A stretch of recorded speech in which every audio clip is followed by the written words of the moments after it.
Ia memerintahkan eksekusi terhadap para pelayan istana dan pejabat muda yang telah masuk Kristen dan dianggap menantang otoritas Kabaka. Beberapa di antaranya adalah remaja, para martir Kristen Uganda yang kelak dipuji oleh gereja, namun pada masa itu menjadi simbol benturan dua dunia lama Buganda dan dunia baru barat. Tindakan ini menuai kemarahan.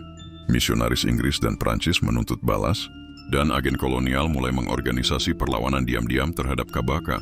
Para kepala suku yang telah bersekutu dengan Inggris mulai menantang kekuasaan Mwanga. Akhirnya tekanan politik dan militer memuncak. Pada tahun 1888,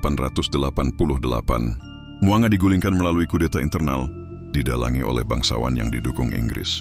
Namun semangat raja itu tidak padam. Ia melarikan diri ke hutan dan rawa-rawa, hidup bersama pasukannya yang setia. Ia berjalan dari desa ke desa, membangkitkan kembali semangat rakyat. Dalam hutan-hutan Buganda yang lebat, ia bersumpah akan merebut kembali tahtanya atau mati sebagai pejuang. Bab affair pelarian dan balik ke tahta, Mwanga melarikan diri keluar istana.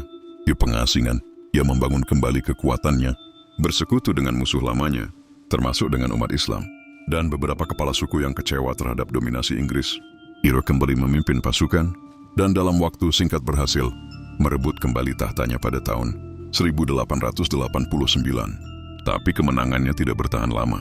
Inggris semakin agresif. Mereka mendirikan Protektorat Uganda dan secara sistematis menggerus kekuasaan tradisional. Pada tahun-tahun berikutnya, Mwanga terus melawan, baik melalui negosiasi maupun pertempuran. Ia menolak menandatangani kesepakatan yang akan menjadikan Buganda tunduk sepenuhnya pada Inggris. Tapi perlawanannya dianggap penghalang. Mwanga memimpin kampanye kecil di pedalaman, menyerang pos-pos kolonial, dan berusaha menyatukan kerajaan-kerajaan kecil yang masih bebas. Ia mengirim utusan ke Bunyoro dan Toro, berharap membentuk persekutuan anti kerajaan untuk menggagalkan penjajahan, Babfi, pengasingan dan akhir yang tragis.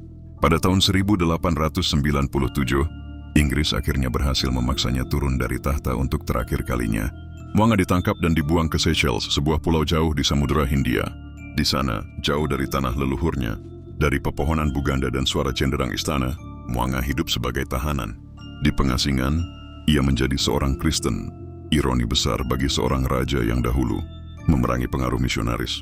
Ia merenung dalam sunyi, menulis surat-surat tentang tanah airnya, dan menyimpan dendam terhadap kekuatan kolonial yang telah mencabik-cabik negerinya. Ia mencatat impian untuk suatu hari kembali, untuk membangun kembali kejayaan Buganda yang sejati. Pada tahun 1899, Mwanga Dewe wafat di pengasingan. Ia meninggal dalam usia yang masih muda, hanya 31